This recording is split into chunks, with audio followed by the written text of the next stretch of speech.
আমারে কইলো বাচ্চা হইতে দেরি হইব। আমি কইলাম এত ডাক্তার থাকতে দেরি হইব কেন?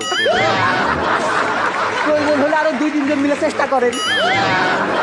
আসসালামু আলাইকুম। শ্বশুর আব্বা আমারে এসে কইলো তোমার শাশুড়ি তো টেনশনে একবারে মৃত্যু পথযাত্রী। আমি কইলাম যাত্রা শুভ হোক। এক ভদ্র মহিলা এসে আমারে কইলো আমার পোলা তো 3 মাস হইলো হাঁটতেছে। আমি কইলাম হাই হাই ওরে আটকান, বহুদূর তো চলে গেছে।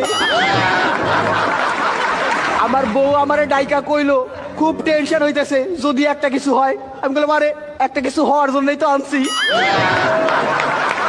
আমি কইলাম থাকো আমি বাসা থেকে আসতেছি। কইলো তার আগে তোমার শালি আসুক। আরে তাইলে যায় লাভ কি? দিদা আমারে কইলো বাচ্চা হওয়ার আগে টক খাওয়ান লাগে, এই ধর তোর বউয়ের জন্য 1 বাটি আচার নিয়ে যা। আমি কইলাম তাহলে আমারও 1 বাটি দাও। দিদা কইলো আরে না বাচ্চা তো হইব তোর বউয়ের।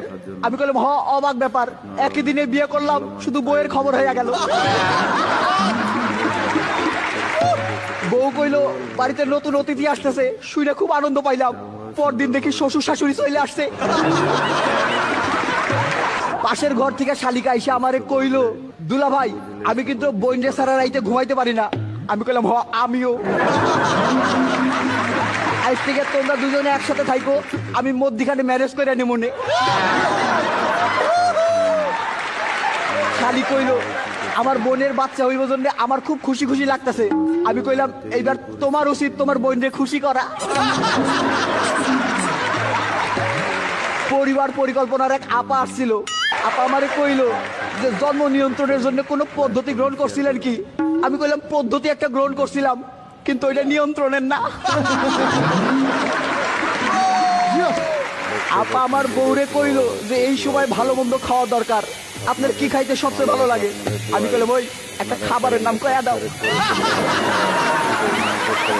ওইটা কইও না। আপা আমার বউরে কইলো এই সময় কিন্তু ভারী কোনো কিছু তুলবেন না। আমি কইলাম আমার ওজন খুব একটা বেশি না।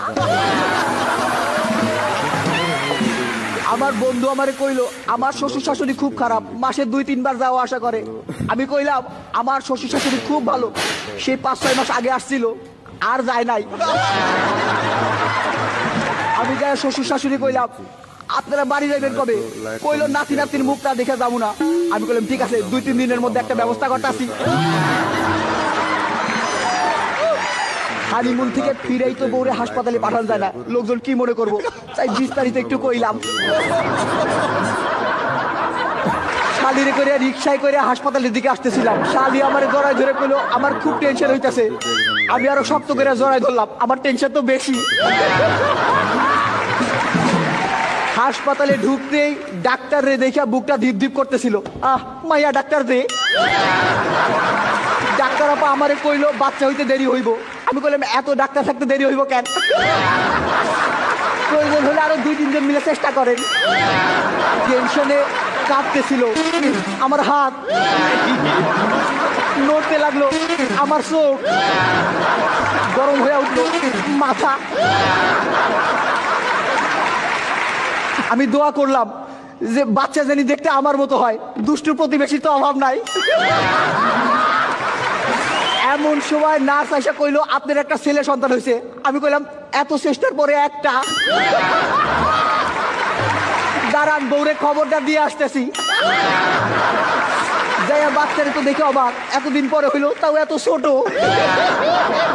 বললাম এই বাচ্চারে পাল্টাই দেন, লিক হয়ে গেছে। বাচ্চার মুখ দেখে তো অবাক, একবারে দাদুর মতো। আরে দাঁত ছাড়া যে। শালি কইলো এই যে বাচ্চার চোখ দুইটা একবারে আমার বোনের মতো, কান দুইটাও একবারে আমার বোনের মতো, আর যে একটা কইলো না ওইটা তো আমার মতো। আমি নাকের কথা কইতেছিলাম। আমার যে ছেলে সন্তান হয়েছে এইটা শুনেই বিশ্বাস করেন। একটা ছোট্ট প্রমাণ আছে কিন্তু তা দেখাতে পারবো না। আরে ছবিটা নিয়ে আসি নাই। শ্বশুর শাশুড়ি কইলো একটা ভালো ছেলে খুঁজতেছি, ছোট মেয়েটার এবার বিয়ে দিয়ে দিব। আমি কইলাম আরেকটা ভালো ছেলে খুঁজেন, আমার দ্বারাও দিয়ে দিব। পরিবার পরিকল্পনার পয়সা কইলো ভাইজান এই ভাবির স্বাস্থ্য খুব একটা ভালো না, এখন আর বাচ্চা কাচ্চা নিয়েন না। আমি কইলাম তা ঠিক আছে, কিন্তু যাদের স্বাস্থ্য ভালো তারা তো আর শুনবো না। বলে শোনেন, 2 বাচ্চার মধ্যে দূরত্ব রাখা দরকার। আমি বললাম ঠিক আছে, বাচ্চা আরেকটা হইলে 2টারে 2 জায়গায় পাঠাই দেবো। বলে শোনেন, বাচ্চার পুষ্টির জন্য মায়ের ভালো মন্দ খাওয়া দরকার। আমি বললাম এই তো, মেয়ে মানুষ বলে পক্ষপাতিত্ব করলেন। ছেলে হলে বলতেন বাচ্চার পুষ্টির জন্য বাবার ভালো মন্দ খাওয়া দরকার। আর সারাদিন ধরে বউ বলতেছে আজ পারফরমেন্স যেন ভালো হয়। আমি কইলাম অনেকদিন পর তো, ঠিক আছে চেষ্টা করুন নে। আজকের মতো আসতেছি, আসি।